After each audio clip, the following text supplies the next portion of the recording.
It was another day on the Clinchfield Highland Valley Railroad, but the day was a very different day indeed, and Daylight was really excited. Simba, the Lion King, came up to see Daylight and wondered why he was really excited. Hey, Daylight, why so ecstatic today? Cousin Jack is coming over to see me, and he's going to be helping on the railroad for a while. Your cousin Jack is coming to see you on the Clinchfield Highland Valley Railroad? That's amazing. I know. My cousin Jack was a very brave war veteran, and he worked in the front lines.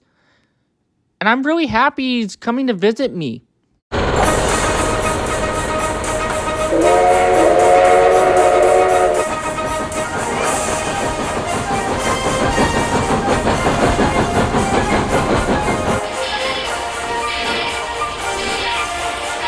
Rolling next to Daylight was another engine that looked almost similar to him, but he was painted black and had the number 4460, and his face was different.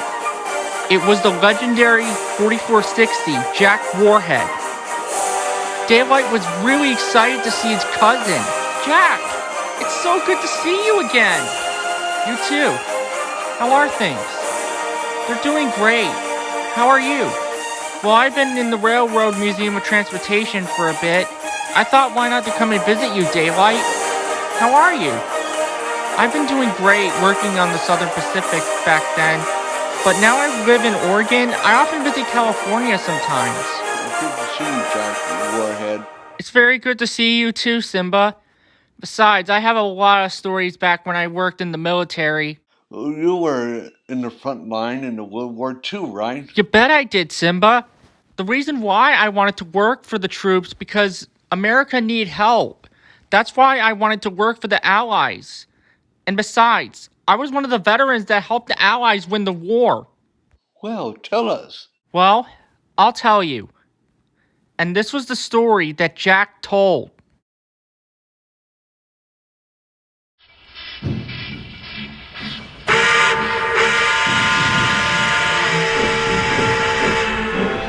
The year was in the 1940s. World War II had broke out, and Japan declared war on the United States. During the time in 1943, me and my class were built to help handle troop trains and bring soldiers to the front line. And I was assigned to help carry troop trains of weapons, bombs, and many other equipment the United States Army needed. And there were a lot of tanks that need to be transported.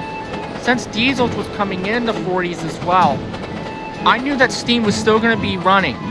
My job was to help bring equipment to the battlefield and take soldiers to the front lines.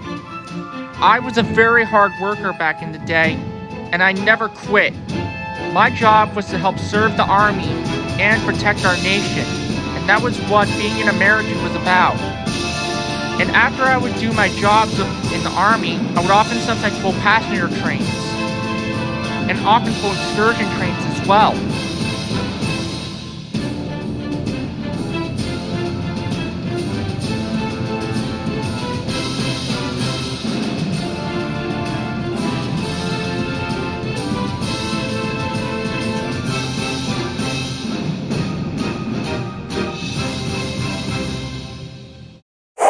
There were some conflicts of the Nazis trying to invade our territory from the coast and the air. If I saw any German bomber or Nazi, I had to get out of there quick. And I knew that I would never want to upset our commander, because that would never do. And if we lost the war, Germany would win the war. And I didn't want our nation to be corrupted by Hitler. And I wanted to win the war along with my friends, including Germanto, who was a German ally in our nation, who wanted to stop Hitler's evil plans.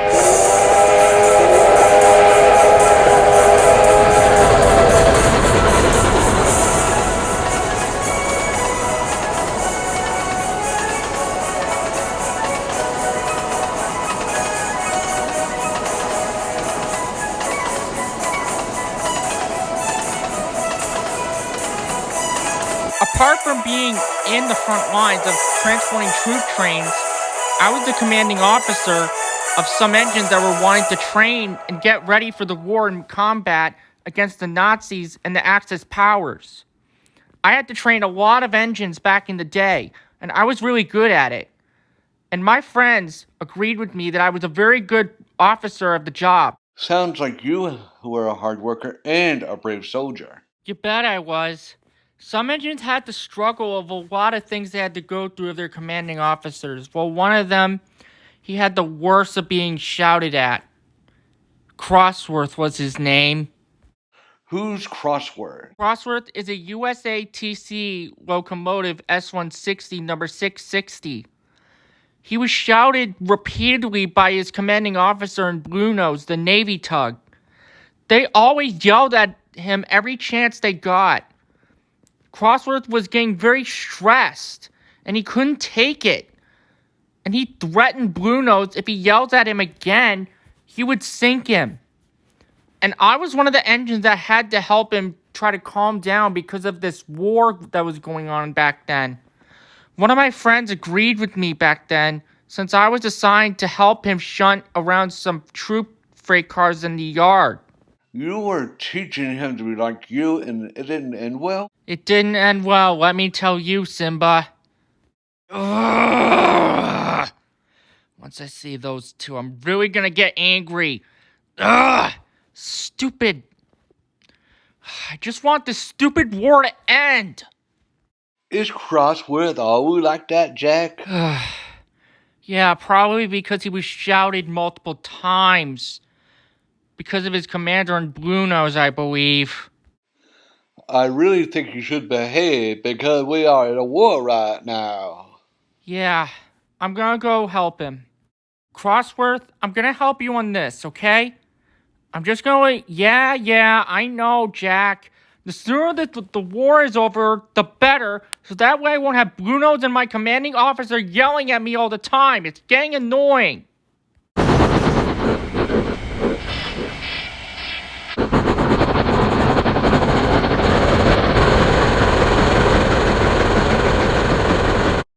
That was very rude of you to interrupt an officer that is helping you right now. You didn't have to teach me how to be careful while I'm shunting around troop trains. Besides, I know how to handle them because I work for the war. And your attitude still hasn't changed because of your commanders yelling at Bluenose as well. What? That's more ridiculous than a screen door in a battleship. First of all, it's a submarine. Second, that attitude of yours hasn't changed a bit. And you look like you were shunt freight trains across an aircraft carrier. Okay, I heard a lot of bad insults, Jack, but this one just takes the cake. Guys? Really? You're comparing me to Hoover? He couldn't even lead an army of ants. Something that you had never done in your life, Crossworth. Now get your act together. Guys! What? Watch out! Oh gosh, Oots is in front of us. Put on the brakes!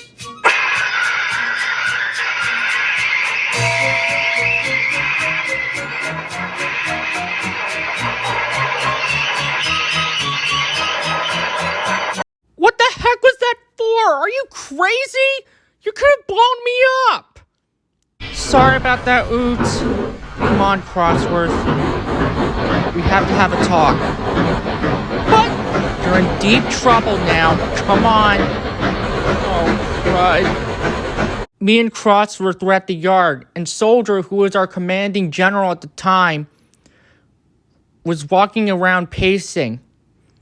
I was worried that I would get in trouble. I spoke up to him. Sir, I'm not in trouble. Am I? You're not in trouble, Jack. You're not to blame for this accident. That's good to know, sir. I do apologize, sir. It won't happen again, honest. Crossworth, because your commanding officer in Bluenose were stressing you and putting pressure on you. You did not listen to Jack, so I am removing you from the front line. What? I'm sorry, Crossworth. Because of the army had made its decision, you're not being in the front lines anymore. It's the only way to keep you away from your officer and Bluenose. Soldier is going to have a talk with them later. But Jack! No buts, Crossworth. We made our decision. I'm one of the officers here, and you have to do as I say. But Jack! No buts. I quit. What? You heard me, Jack. I quit. I'm only gonna be doing some regular switching in the yards at the army base, and after this war is over, I am leaving. But Crossworth, you can't. I'm sorry. It's the only way. And if I see my commanding officer and Blue Nose, I'm gonna send them straight to where they belong. Crossworth, you can't betray us like that. We need you. The army needs you. I'm sorry, sir, but my decision is final. I'm going to do some switching at the army base, and then I'm leaving. You turned on the army? Why would you do that? He was just very angry at what Blue Nose's commanding officer was doing to him. After the war ended, he was placed in storage. Good riddance to him. Agreed, Simba. Crossworth did deserve that. I know, Daylight. And after the war ended, I had a good life in the 1950s, but sadly, on October of 1958, my time had came to be sent for scrap. I said goodbye to my fellow comrades of the GS-6s. One of them was General Southern. He was a very kind and loyal engine to me, and he also helped in the army. He was sad to see all of us go. After all we've done, Jack, we would be scrubbed. It's just not right for us. We had a good life, guys, but I'm afraid we have to leave. Being scrapped is murder. I will miss you, Jack. I'll miss you too, guys. You were great siblings to me. I'm sorry to have to end this way, Jack. If I don't make it, please remember me, Jack. I will miss you. I'll miss you too, Southern. You were a great brother to me. Just then, a Southern Pacific diesel locomotive reversed up to me. Well, it's your lucky day, kid. You're being saved. What do you mean? You're heading off to the Railway Museum of Transportation in Missouri. Really? Yep. It's off to your new home. Thank you so much. Southern, I'm really happy that I'm gonna be saved. I'm gonna miss you. I'm happy you are preserved, Jack. I am proud of you. Remember me, Jack. I will miss you, brother. I'll miss you too, Southern. I will remember you.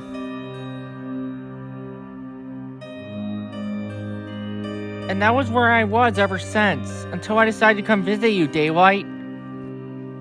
I hope that crossword won't cause harm on this railway.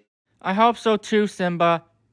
Daylight, if Crossworth ever comes on this railroad, I will send him back to where he belongs. Totally, Jack. I'm happy that you're all right and still around. I know, cousin. It's good to see you again.